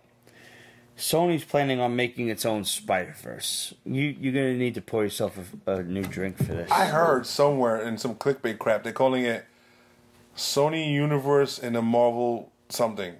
Yeah. I hope whoever wrote that chokes on their own vomit and dies. No Tom Holland, no Peter Parker, no Miles Morales. Venom will be the anti-hero, emphasis on hero. He is misunderstood. Kevin Feige did not want to play ball with Sony, obviously, and this as he strongly feels that Venom needs to be a villain. Alright, I can meet you halfway on this because Venom did become a hero after all, and he was all about protecting the innocent. He just felt that Spider-Man was hurting the innocent, and that's from his original origins. That's fine. You can make a Venom Lethal Protector movie eventually. Yes. He needs to fight Spider-Man first in order for this to work. It's like everybody wants to make Marvel money, but not follow the But Marvel no one process. wants to actually spend the Marvel time to make it work right. 10 years. One of Spidey's best Billions. foes has always been Venom. The Sony Spider-Verse is building up to their own Infinity War, not Maximum Carnage. That was an old story that the Pete's Basement told you, and that's gone by the wayside. But you ready for this? The Symbiote War. They might not call it that, but that's where it's fucking headed. Venom and Morbius are going to team up, and, well, Sony wants Carnage to turn into a good guy, too, which is the most asinine thing I've ever heard. Carnage is a serial killer. Damn. He is a symbiote inhabiting the body of a serial killer. He murders innocent people. You do not turn that guy into a good guy, no matter how you slice it. And he wants him to join in to fight Kraven and the Sinister Six. First of all, Kraven is part of the Sinister Six, Sony. I hate to break it to you. Kraven was part of the original Sinister Six. So that's that. It's the Sinister Six. And Venom should not be fighting the Sinister Six. These are all Spider-Man villains that you're gonna fucking waste. You're gonna fucking waste your time, and no one's gonna fucking see it, and you're gonna fucking ruin it. Amy Pascal, you should fucking shove a Venom film up your fucking stupid twat, you dumb cunt. Maybe What? Maybe I'll shove it up there for her, this fucking dumb bitch? She's gonna ruin everything! Yes. And maybe she's saying it and doing all this so that she'd be like, yeah, I'm going to do this. Unless you buy it from me. Maybe. Disney should buy Sony away from them all. They should give them a boatload. Not all of Sony. No, just That's not going to happen. just the Spider-Man part. Okay, Just yeah. buy all of Sony away from Amy and everyone else, and let them never ever touch anything in film again. I agree. Let them take their millions and have their infinity pools in Nevada or whatever it is they need with their private jets and their cacti and their fucking agave nectar or whatever it is rich people do. I don't care. Stop ruining our movies. So what they should do is they should make a deal with Marvel to let them introduce Venom. Let Marvel introduce Venom. They had that deal. That's the whole They thing with keep- Spider-Man. Right, exactly. But they keep Even a good writer could save Venom. Given that it's being introduced the way it is, a good writer could save it and bring it into the MCU. If Sony is left to its own devices by making all of these plans come to fruition, you are eliminating the ability of the writers to actually formulate a decent plot line, because Sony has shown time and again that they are incapable of showing any kind of decent plot line, because their method of thinking is the equivalent of a jock being drunk at a college party, doing a keg stand with the fucking thing in his nose. It's not even in his throat. It's in his fucking nose, and it's shoving straight into his brain. Better yet, they're shoving the alcohol in his ass, so he's drunk within seconds. Their better play would have been, because they still have the rights to make movies with Venom. Yeah, they They have. should have made it with Marvel. Yes, they should have. To let them introduce Venom, and then they can take it over from there, That was supposed to be the deal. right? That was the original That's how they did it with idea. Spider-Man. They would have Spider-Man, had like a rabid fan base. Sony got all the money for Spider-Man, and Marvel just kept the And merchandising Sony rights. became greedy and decided they wanted to make all of these other movies, all these other properties, and Here's the thing that everybody they should be else learn blown from up. Marvel Everyone should be murdered. Everyone at Sony should be The fucking thing that murdered. Everybody else should learn from Marvel Studios is patience.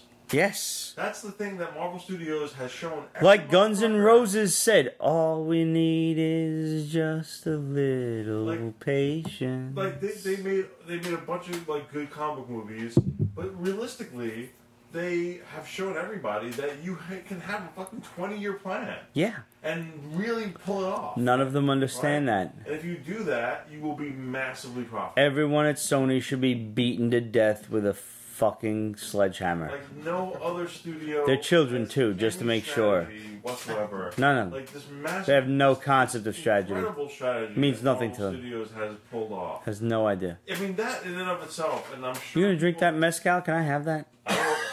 We can share it. Yeah, please. Pour yourself something because I'm gonna need that. Well, Wait, isn't that mixing drinks? Whatever, I've been mixing drinks all night. No, but I mean the thing is that I think that, and I'm sure much smarter and more sort of Much smarter is what if. What's much been smarter done. people than I have like sort of dissected this better, or people who are in the industry. Marvel has really Yeah, but no one smarter than me has figured it out. As far as I'm concerned, all of the Sony execs need to be murdered in their sleep, and then maybe we'll actually have a successful When Spider-Verse. you look back upon what Marvel has done, It's brilliant. what's that? It's brilliant. I was pouring this for you. Yeah, go right ahead. Yeah. Or you could just drink the fucking thing from the bottle. No, I mean I'll give it back He to you. poured if you you that want. I know, but I'm gonna need two. You know I'm gonna need two. All right, you can have this back if you want. If not, no, I'm not ready to take a shot now. I just had some I'll just whiskey. cheers with you. You can cheers with me. Cheers. Salud. I can't imagine like any other like. You're not on camera. You're just like half there. That's fine. Yeah, look And at the and camera. that's frozen, is it? No, it's No. not. But just look at the camera. Is that me? Yeah, come on. Is that my voice? Is that my voice? Yeah, no, that's you. Hey, can you? Hey, it's Roger. Look at everybody. Hey, everybody. It's Roger. Happy $4.99. Happy $4.99 indeed. I mean, Pete's Basement has we arguably have had the same strategy by waiting 10 years or 11 years to to not die as a podcast Yeah. and keep doing it, and so that's why we have been massively Smarter successful. podcasts would have given up by now, but not us. We have been massively successful, and clearly, and wait till we get to the Pete's Basement yacht next year. But the Yeah. point of the matter is that That's 501 is a Peach Basement Yacht right, episode. Pete's yacht. Yeah. I really have to give it to Marvel for no other studio has done anything close to what they've ever done. No, they never did. Right? And why? amazing. Why wouldn't Sony learn from that and say, if we just have patience and we just sort of strategize a little They're bit? trying to make fast money. It's amazing how Pretty much little people can realize what Let's works. put together a movie that has people's favorite superheroes or villains in it, and it'll probably sell good. Let's go, everybody. Yep. Mezcal. Cheers. We're going to be drinking that soon. I was drinking it before I started drinking the whiskey, and now we're drinking it again. So, DC Films is trying to nab James Gunn to direct Green Lantern Corps before Metal Men. If that happens, Gunn will end up supervising DC's cosmic properties instead of the MCU's. However, Marvel Studios is in talks with Disney to reinstate Gunn as either director of Guardians or perhaps as a producer. We all know that by now his screenplay for Guardians 3 is still going to be used. Should be, yeah. So, I guess we'll just have to sit back and, well, see what happens. Lucasfilm is planning a live-action Sabine Wren TV series for the upcoming Disney streaming channel. I don't understand what that means in English. She's a character from Star Wars. Okay. Yeah. Don't care. Yeah, anything with Star in it, you just don't give a rat's ass. Don't even give a fuck. Will there be They're making too lightsabers? many. I don't know, maybe. Wait, there are no lightsabers? Okay, wait. Rogue You gotta One, be like one Rogue One only lightsaber. had lightsabers in the end, which was still It was awesome. the best part of the whole movie. No, the whole movie in itself was awesome. It was pretty good. Yeah. They're making way too many Star Wars like side shows. Welcome to Disney, cuz. They bought them, and they're pumping them out. Marvel Studios is developing what will either be a film or a miniseries about the Falcon for the Disney streaming service starring Anthony Mackie. I'm okay with it. I'm happy for him. 'Cause Yeah. He's doing the second He's season great. of Altered Carbon. Yep. Have you seen it? No. You should. I know. There's a lot of tits in it. There I've is. heard many good things. And crazy violence. Yeah, I like it. You would. I like Anthony Mackie too. He's come a long way since Papa Doc. I'm all with it. Matt Smith of Doctor Who fame is one of the actors being considered for Mr. Fantastic for the MCU. No. Under no circumstances. No. No. No. Matt Smith does not look the part at No. all. He looks like a creep. He does. He looks like a pervert, like a space pervert. I don't like him. You know who he could play? Nightmare. Yeah. He would be a perfect Nightmare. Yeah. I like John Krasinski as Mr. Fantastic. I really do. I do, but only if they could get him to sign a big ass. He's got to sign a big ass contract. Yes. Yes. I mean, he's young. He's like He's like 35 years And old. I've seen him like what's his name did image of him as Yeah, no. Boss Logic has done Yeah. one, and there's a number of other people that have done images of him. He doesn't look nerdy enough in his boss Logic thing. But he could that's be just like a rendering. teased out, like Yeah. like a more modern age Mr. Fantastic. I'm with it. I like him a lot. Magic will be part of the Excalibur TV team instead of Kitty Pryde, Magic. who is going to fucking Magic. Who is going to be saved for the movies? Kitty Pryde will be saved for the movies. Captain Britain is with Excalibur as well, so that'll be, I guess, a streaming thing. Excalibur. Did you ever watch A Quiet Place? No, still haven't seen it. Okay.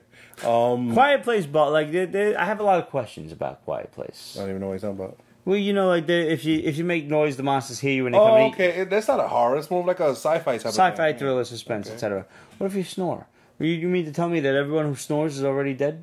Farts. What if you fought? Yeah. What if you eat your mouth open? You know gross you bastard? can't. No, That'd be the good everyone, thing. Everybody everyone that who eats eats with with their their mouth mouth open open is already dead. need to die. You're done. That's the Fine. good thing about that movie. Fine. But what if you fart? Surely you can't keep every single one of them silent. What if you have Didn't they have that scene where someone was giving birth?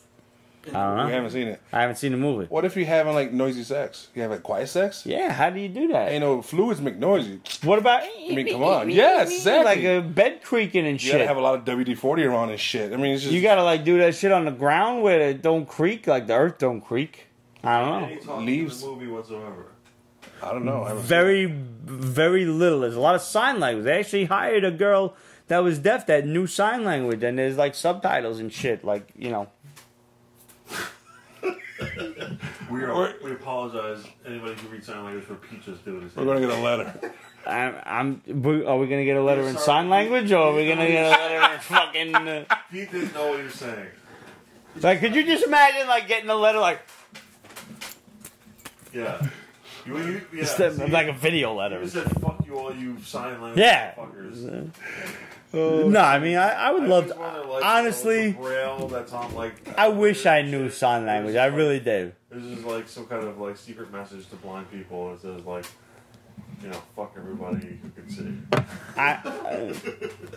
Honestly, like I really do wish I took the time to learn sign language. I find it fascinating. Also, the deaf girl from Seinfeld's kind of hot. Like I would do her. Marley, Matt, whatever. her You name can is. never have soda in the quiet world. Yeah. That's it. It's over. It's a wrap. Yeah. What Or did she beer. have, like, Yeah, I know. Star Trek 2? What? Fortunately, whiskey's quiet. The deaf girl is what you're talking about. Yeah. Right. I mean, she's the deaf girl of Hollywood. As long as it doesn't have a cork, you can have wine. That's it. One one thing you can't have at all: champagne. No, that's it. no, fuck champagne. Champagne sucks anyway. Champagne will get you drunk really quick. Did you know that? I did not know that. That you actually get drunker with carbonated beverages. Interesting. And champagne gets you drunk really fast. So you feel drunker than you would with Did not know that. the same alcohol or something else.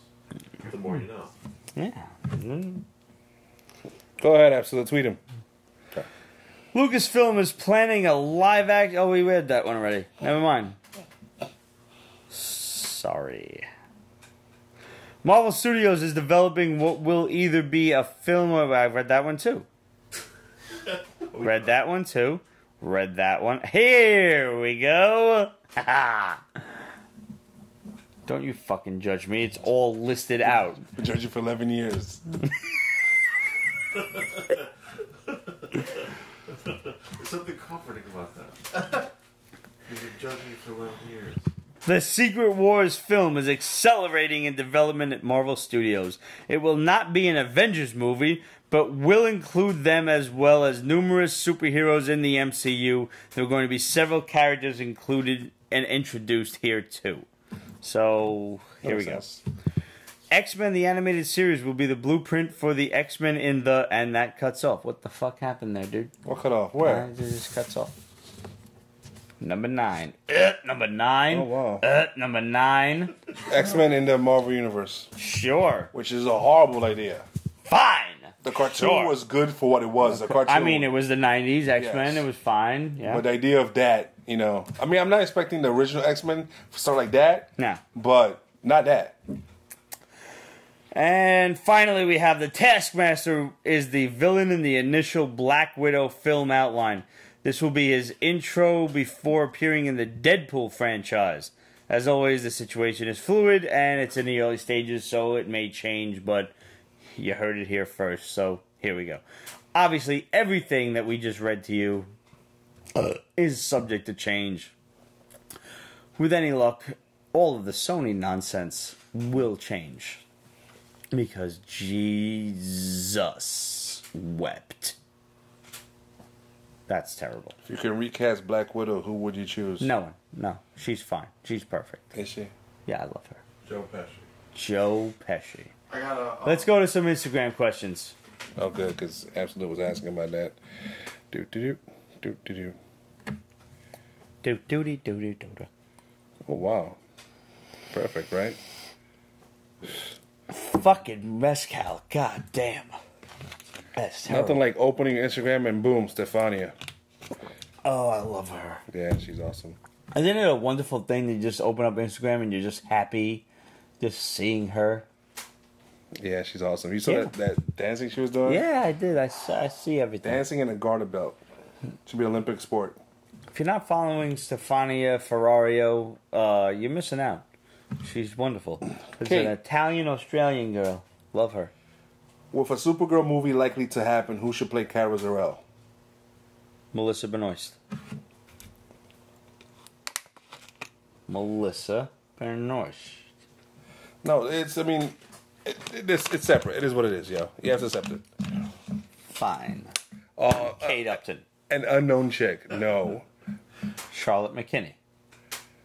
I'm just going to name blondes with big tits until you agree with me. You were just talking about Instagram. Which one? The dancey one.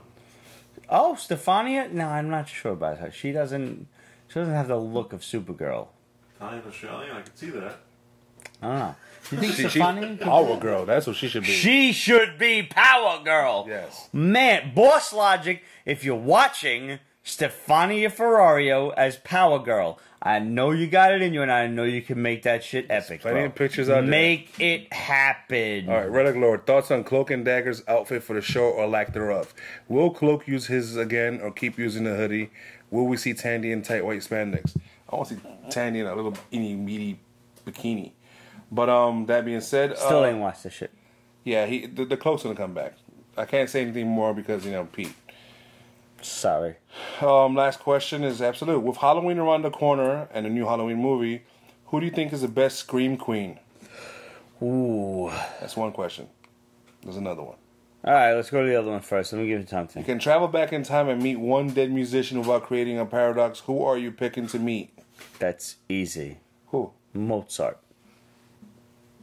Abso-fucking-lutely Mozart. It would be either Mozart or Beethoven for me. Yeah, actually. It's interesting because, you know, I would love to meet Hendrix. I would love to meet a whole bunch of people, but... I'd like to get high with Hendrix. Let's just be realistic here. Clearly, but I think, well, you might be dead after that, but... Whatever. You know, nobody's heard Beethoven's music or Mozart's music since they performed it. Right. Right. And that is very interesting. Like, That's to why, like, actually hear them perform their own compositions. I love classical shit. And Like, fuck that shit. I want to go back in time to see Mozart and, like, show him a fucking CD. And That'd be just watch cool. his brain that explode. seems like it would That's affect really- the space-time continuum. No, she said no paradoxes. But- Yeah, you're not. so, You like, probably if there can't was some show kind of him that. guard against No, she said you could get paradoxes, away with it, you basically. could That's get what she's away with saying. it. I would go back in time to see Mozart and, like, Hey, look, electric keyboard. right, I know, I would, yes, that would be, like, the ultimate. Building heads. Yes, this is a Bill and Ted scenario. You know, they could come to the future, they could see, you can play it in the mall and go back and everything's fine. Absolutely. Yeah, and I'd like to meet one of them classical motherfuckers. Yeah, Mozart, I agree with Tchaikovsky, that, yeah. any one of them guys. Wagner, let's race his ass. Sure, why not? I'd like to meet, actually, I think, out of the women from the 1800s are really hot. Their style. Almost. Yeah, that's not something you normally say because I've seen pictures of women from the 1800s and it's like, wow, how did the human race even continue? You would have a game they would not understand. There are some, like, really hot women from the 1800s. I don't know about that. Victorian. I don't know. No. You could probably trap any human being from the 1800s very easily. So, Scream Queens. Alright.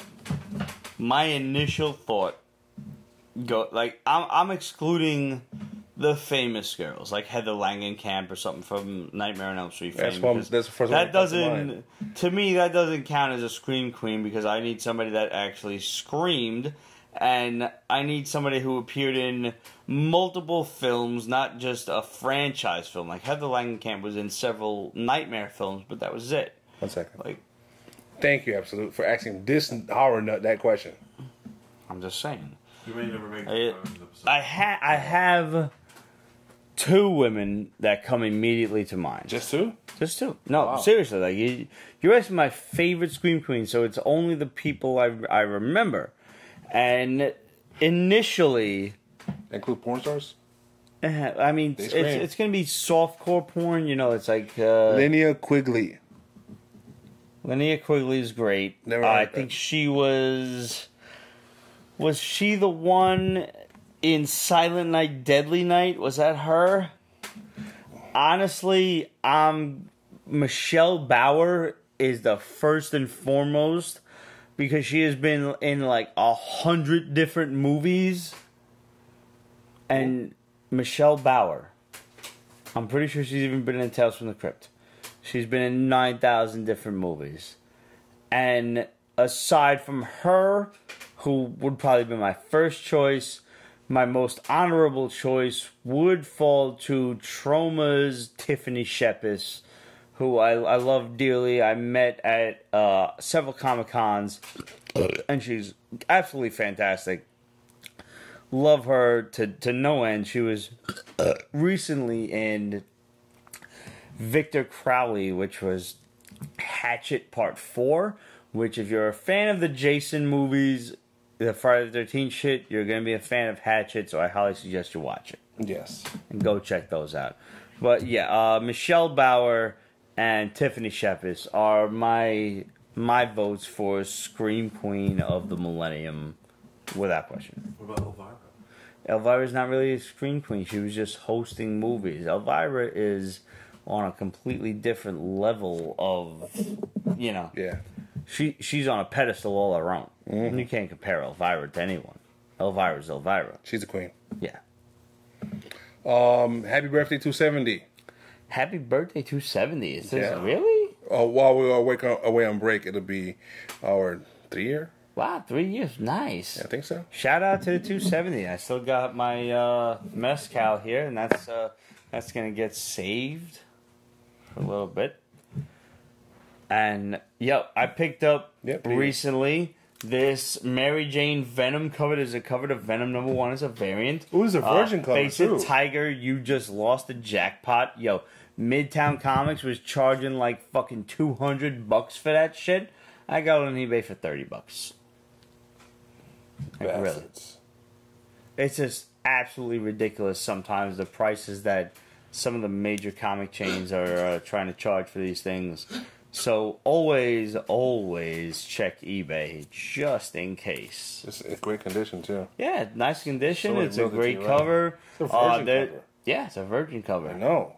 You There's- rarely get those. I know. Those are always more expensive. Oh, I see. There what you got are some J. Scott Campbell covers coming out tomorrow for Amazing Spider-Man 2 that you can bet my ass will be awake at 11:58 waiting for that shit to just pop up new on jscottcampbell.com. Fuck all of you. I'm getting them shits because I'm not spending extra money on eBay for these comic covers. Not like I did with ASM 800. And according to The Shadow, there is a new Marvel series in development I love you. for... You went above and beyond there. I'm just saying. There's a new Marvel series being in development for ABC, and we can't tell you what it is. It's confidential, but you may want to go out and get the first appearance of Dakota North, which is Dakota North Investigations issue 1, and I picked up 1 and 2 and the whole first 5-issue series, and just pick those up now while you have the opportunity.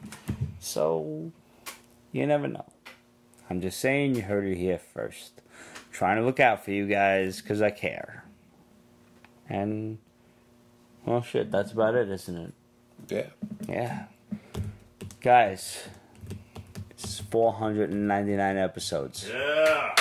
Holy fuck, man. Shit.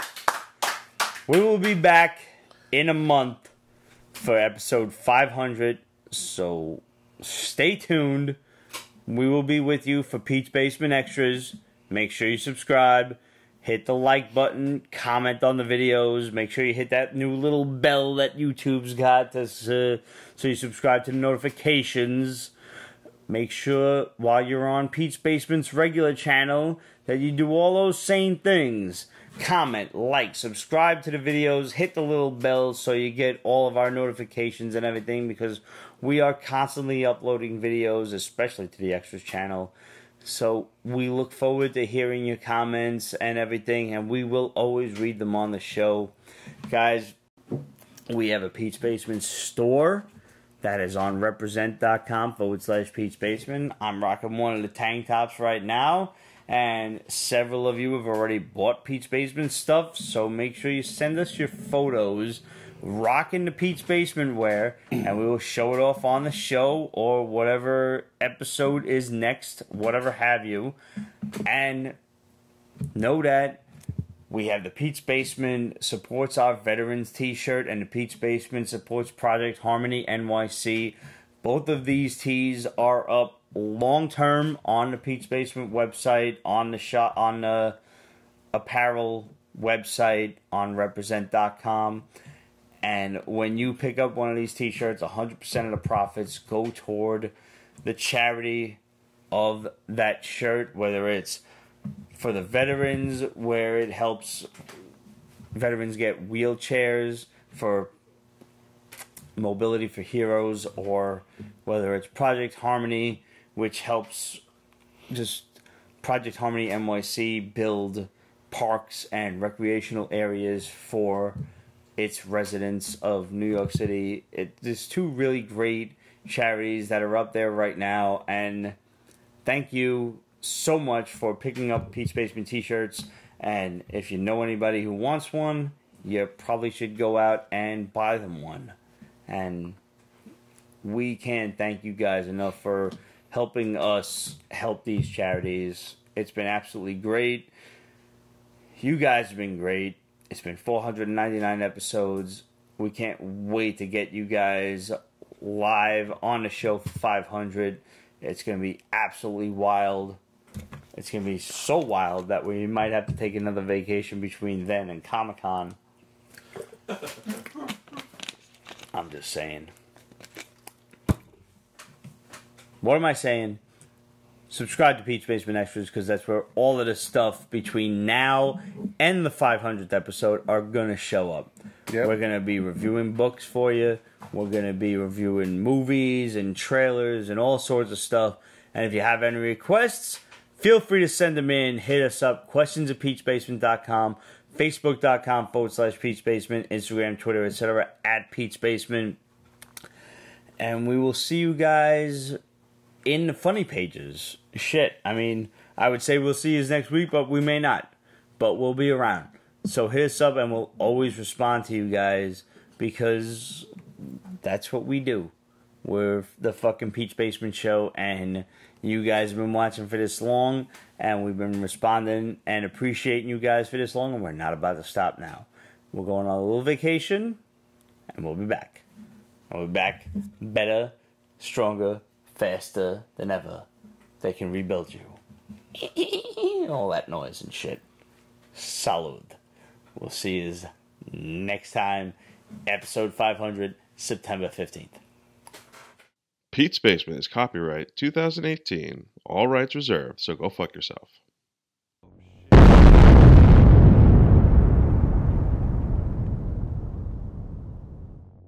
We have questions ready. Did you see the Simon Belmont trailer for Smash Brothers? For Smash Brothers, no. But I suck at Smash Brothers. Like, I'm literally one of the worst at that game. I just keep falling off the damn cliff. You mean the Ultimate Super Smash Bros? I just Smash Brothers. Any Smash Brothers you hand me, I suck at it. Me too. Well, I can play Street Fighter and Marvel vs. Capcom.